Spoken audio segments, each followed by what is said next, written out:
Alrighty, we're back. Your favorite podcast show of the week. This is Location Weekly. It's episode number 495, and we're recording live on December the 15th. Yes, we're just 10 days away now from Christmas for those who celebrate.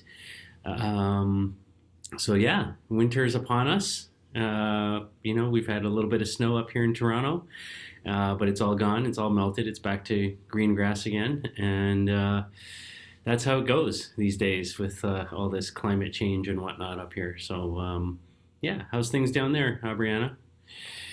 Pretty good. It's been a little chilly here, and by chilly, I mean like 30 degrees Fahrenheit in the morning and then kind of warms up slowly from there. But yeah, I mean, getting closer to the Christmas holiday. Of course, happy Hanukkah to all those who are celebrating Hanukkah this week.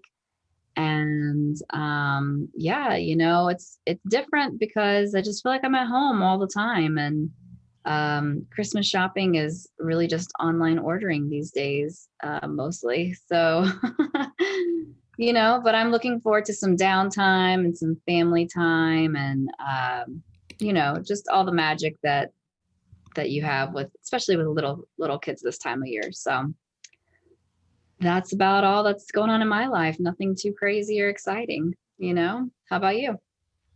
We're plugging along. This is a pretty crazy week, just trying to cram a lot in before kind of calm things down for a couple weeks, hopefully. Today, on the ground level side of my world, we're made an announcement this morning that we're taking our sort of CanaTrace contact tracing service and extending that into the U.S. market. So it's called Safe Trace USA.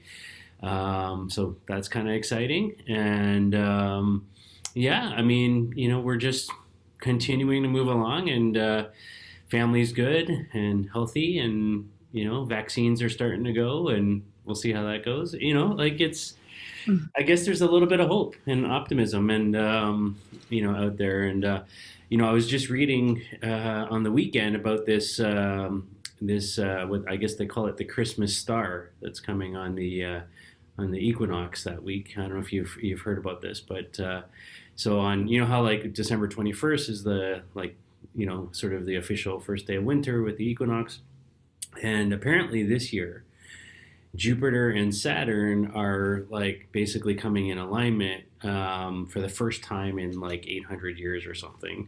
And that they call this the Christmas star because when they kind of come together like that, it creates this sort of thing like the big bright sort of Bethlehem star or whatever for Christians. So we'll get to see that.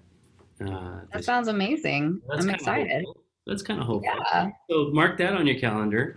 Even if you're not a Christian, it's a cool thing in the sky to look at with your family, and yeah, it's should be interesting. And I think the next one's like 80 years away or something. I don't know, or something like that. So Wow. I'll be gone. So this is my only chance.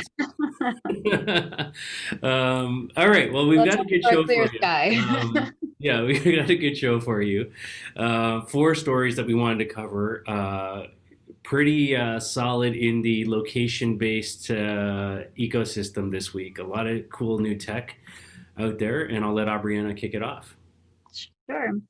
So we are going like super, location focused this week, and this first story does not skew from that whatsoever. But NextNav, which we know as, a location provider. I mean, they've been in the industry for a long time, and they have announced that what they're calling their Unity plugin. And so it's really taking their location level literally to a new level for vertical positioning service, and that's called Pinnacle. So, use cases for this could include things like gaming, manufacturing, and industrial applications, training. Most open market location options for developers right now have really been focused more just like on the XY axis, and not necessarily using your vertical location or using smartphone sensors like the altimeter and the barometer to say like, hey, what level is somebody at? And you think about the the majority of Americans live in more urban and dense areas, meaning that, there's lots of like levels. We shop at malls with multiple levels. There's lots of applications there where it's important to know the height of which you are at, not only the location on the map. So this is going to be rolled out and offered to developers through either a developer plugin, an API, or an SDK option. And they're going to showcase this at an upcoming event called Global Game Jam, which is coming up next month in January.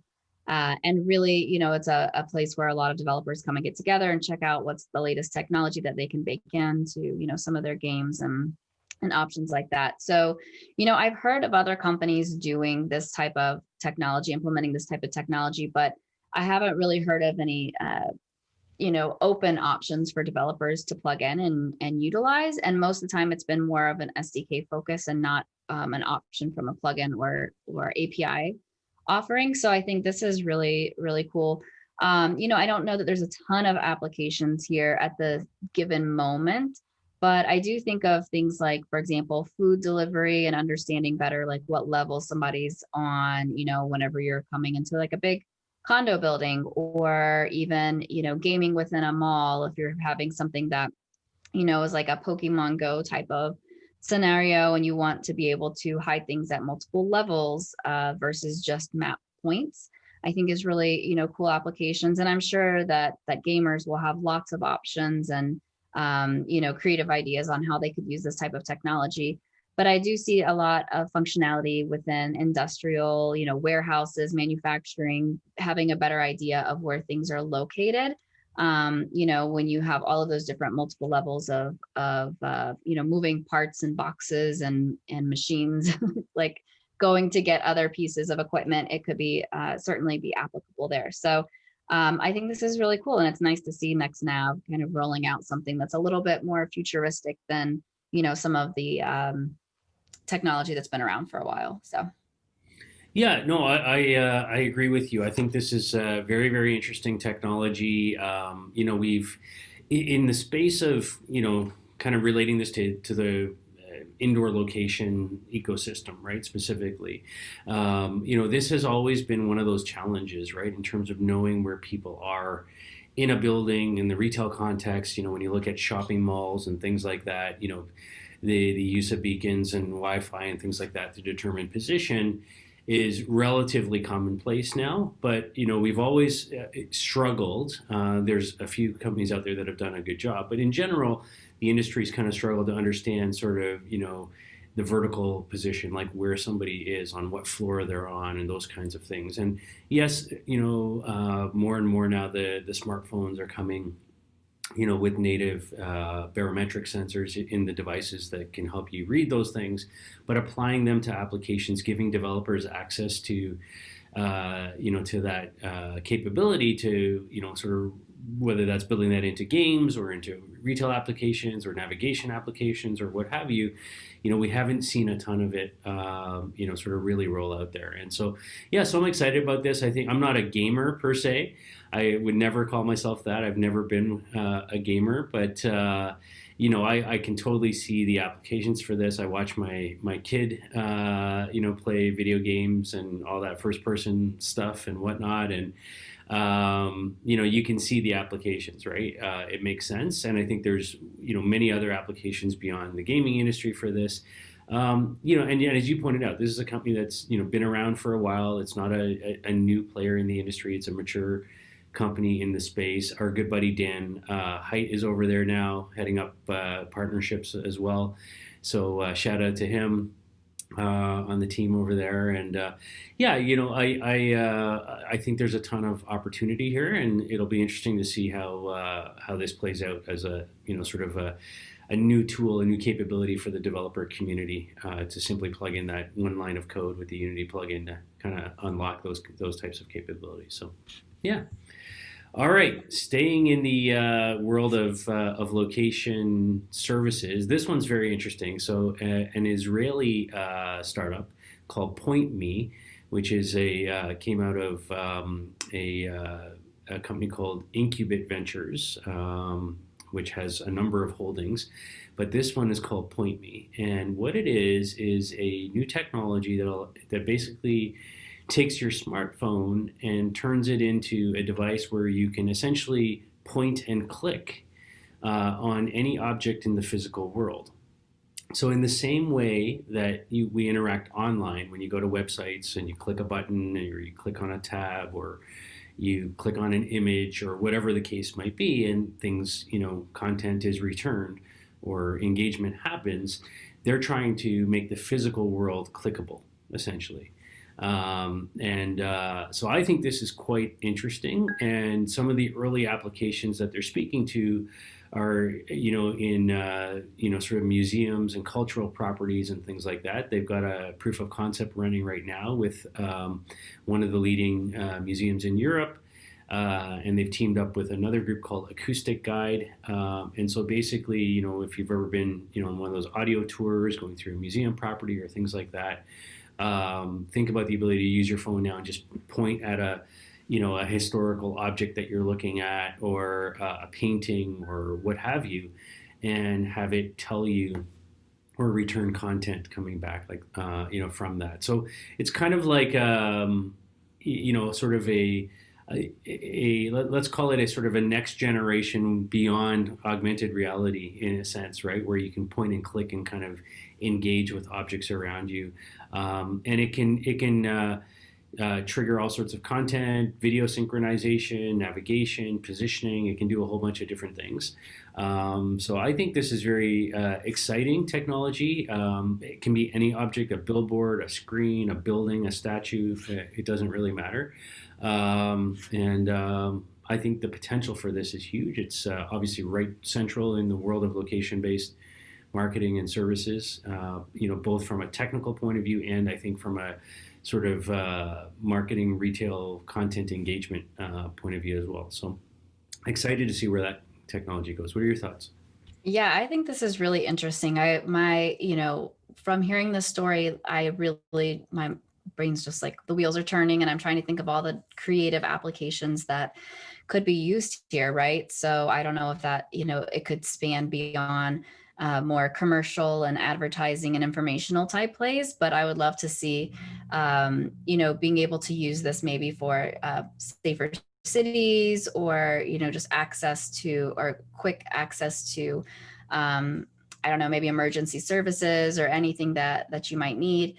So I think there's so much that you could do with this technology. Obviously, the information, the capability is there, and the information has to be layered on and added on. So it's really up to the creativity of anybody who's developing and building to think about how they could implement this technology within their environment, right? And how they could use that. So I think this is really fun. I do love the advertising play on this, and thinking about, really being able to connect what's going on in the real world or digital out of home, or even happening maybe on the television screen, to say, how can I, get more information on that in real time? So I think this is really exciting, and I'm excited to see how this further develops. Yeah, I think lots of potential, right? So let's just see, how it plays out. And, I can see a number of LBMA member companies that are in this category engaging with this type of technology. I think it's a new way. I could see the out-of-home industry really getting behind something like this as well. So we'll see. It's got a lot of potential. All right, next story.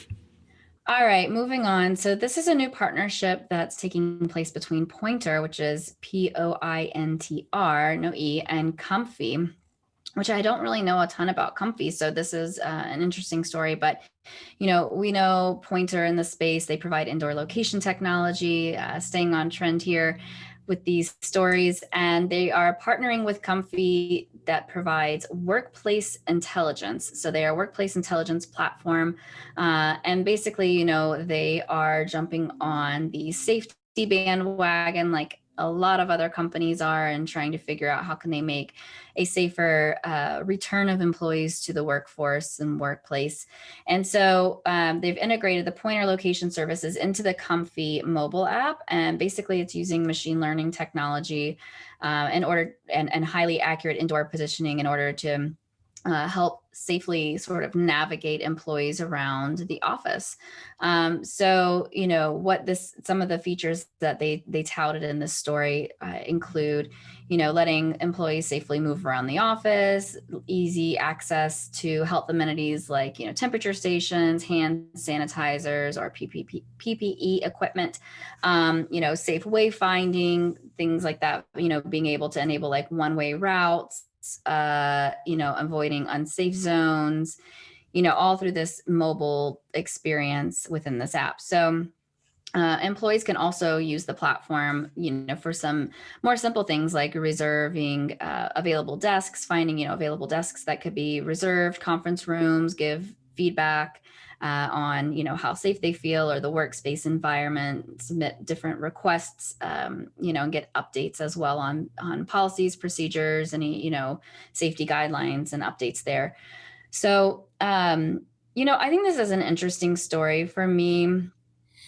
I think that there's a lot of companies that are trying to jump in and do things, right? Like you know, I think it's interesting how, for example, you know, with ground level, you guys started out very early on. You were already set up and capable of doing all of the canatrace, and you know, that play came very naturally to you, and you didn't go out of your way to create it.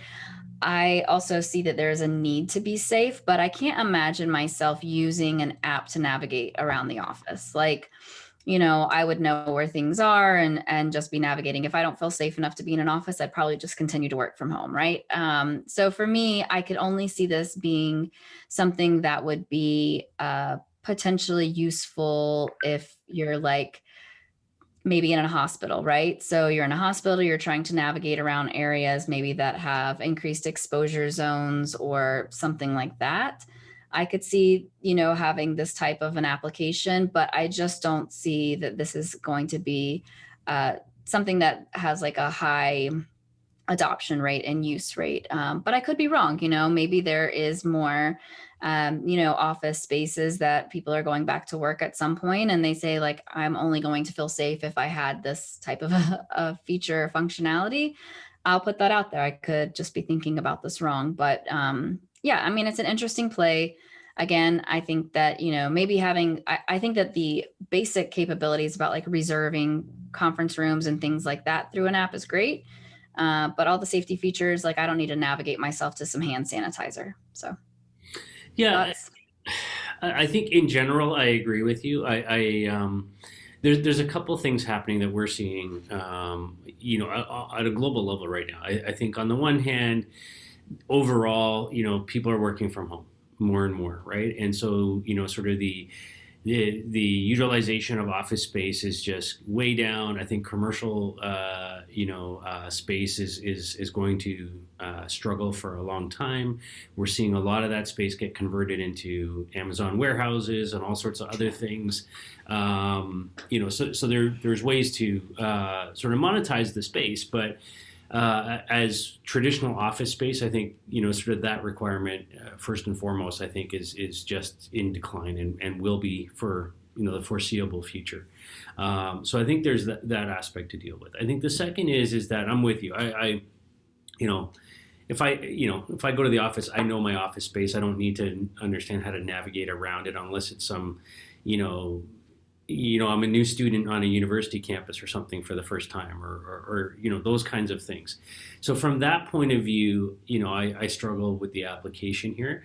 The second is that there's all kinds of other technologies that are sort of coming into this, and I think if it's an essential type of workplace like a hospital or a university campus or an airline or an airport or something like that, I think there's certainly applications in those types of environments, but there are other technologies that I'm starting to see, people who are coming to us even at ground level because they see what we're doing with Canatrace and SafeTrace, and they're saying, hey, we've got other hardware-based technologies or other things that are complementary to that. So, for example, I was talking to one company earlier this week who's got a wearable technology, and basically it does person-to-person notification of whether you may have been exposed or those kinds of things using Bluetooth technologies and that type of thing.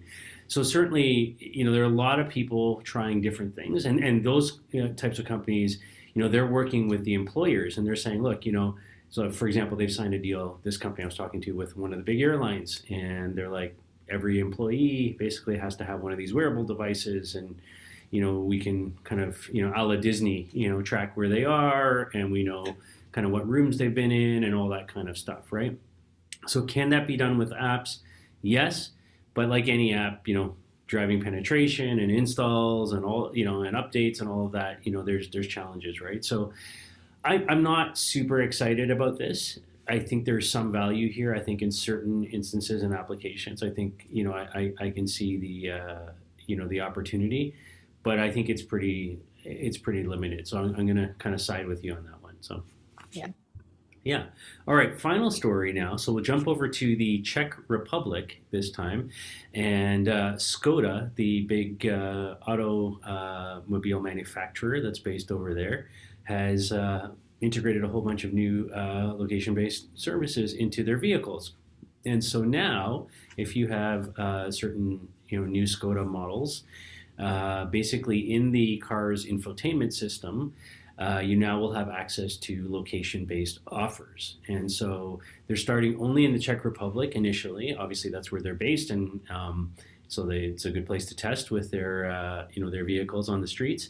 But let's say you're coming up to a gas station or a petrol station for people over there, and you're looking to refuel. It can tell you about nearby offers or discounts at the supermarket or the hotel or the restaurant nearby, or offers on car washes, or deals on that, and all kinds of other partners that they're bringing in, all brought to you within the context of your location of where you are and what's around you, and surfacing those offers in context, and delivered directly through the built-in infotainment system in the vehicle itself. So not a new concept. Obviously, we've talked about these kinds of connected car applications for a long time now. Many have tried to do this. I know Garmin and others have tried to do things in the U.S. market. Trying to think of the radio company that was doing something in this area. Harman did a lot of work in this a couple of years ago. But to see car manufacturers just kind of go at it and build their own sort of media offer ecosystem, I think is very interesting. And to kind of build it in there. So that's my initial thoughts. Yours? Yeah, I do find this very intriguing. I think that you think about, like, how is this going to work? One, what is the driver experience going to be? Is it like you're at a stoplight and they're like, hey, free coffee over here, buy one, get one? Or, is it going to be like shouting at you and distracting? Or is it, I think it really, really depends on how good the experience is for consumers, and being able to also monitor that experience and say, like, I don't want notifications, or like, visual notifications only, or whatever it may be. Just like any advertising experience, making sure it's not an offensive one is so important.